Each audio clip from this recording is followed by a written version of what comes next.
What do you do when you find a righteous and pious woman, wife, cross it out, I'm sorry, but your parents don't agree because of a superficial reason, like she's older, or not from the same nationality, or she is not beautiful enough, especially since the parents will live with you in the same house.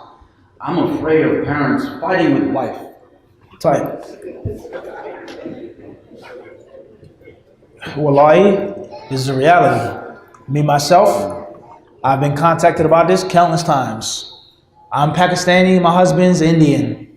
I'm Indian, my husband's African, from Guyana, from Trinidad. Wallahi al-Azim. Countless times I've been asked about this. So one brother, he's a black brother, black American, very good friend of mine. He went to marry a sister that was from Trinidad. And the sister was quote unquote Indian. The father of the marriage, they're married now and they have children. The father of the marriage said that it's haram for my daughter to marry someone who's black. Haram. It's not allowed in Islam. And then they went to a mufti, a mullah, a qari, and he said, no, you can't say it's haram because the Prophet told the woman to marry Osama. So, in this situation, out of necessity, she can marry a black man. But if that wasn't the case, it wasn't for that hadith, then it would be haram. It's a reality. People that deal with these things on a daily basis. So therefore, if your parents are ignorant, if they're foolish, and I'm going to say this openly, no disrespect to anybody specifically, if your parents are stupid, and they're narrow-minded, and they're weak Muslims, and they're slaves of the dunya, don't respect their wishes and their views, period. It may sound harsh, it may sound radical, but it is the bottom line bitter reality. If your parents love Allah and His Messenger, they're not perfect, but they love Allah and His Messenger. They love the deen. They are close to the deen, but they have some issues. People that say, oh, you're a racist. But in actuality, I have racism too. In actuality, I have prejudice too. I look at a brother from Brooklyn differently than I look at a brother from Philly. In actuality. Everybody understand this in actuality. So the point that we're trying to get to is that if these people are good Muslims, they love Allah and His Messenger, but they have some rough edges, then try your best to please them. Try your best to please them. If you can find a brother that comes from your race, your background, that has good akhlaq, that has good deen, your parents will be happy, perhaps that's best. Perhaps that's best. But if that's the sole reason, superficial reasons, money, beauty, this and that, and you're pleased with someone that isn't so beautiful, that isn't so rich, and they can give you the necessary things, the necessary responsibilities, try your best to convince your parents. Speak to them. Get someone that can speak to them. Try your best to do that which is closest to piety. At the end of the day, life is short. And you have to do what's good for you.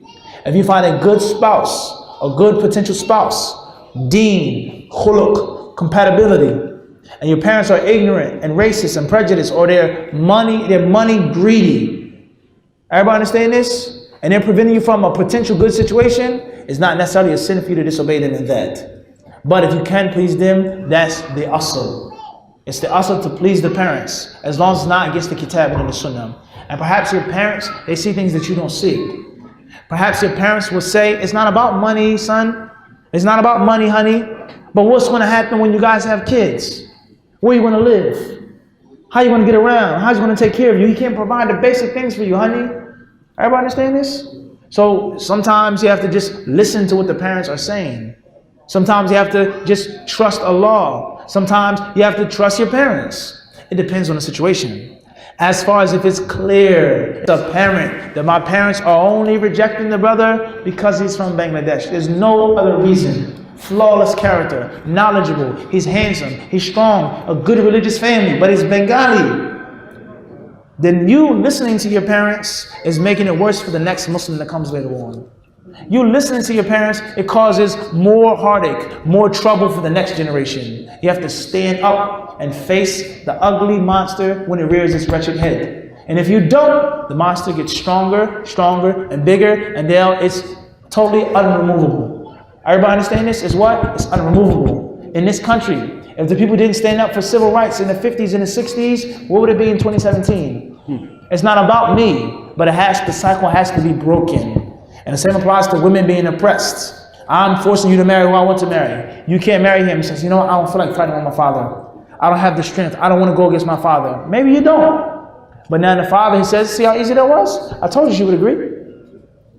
And the next brother, he says, I want to do the same with my daughter as well. And then we have 10 households, 20 households, in the same jahiliyyah. It grows, grows, and grows. You have to break the cycle.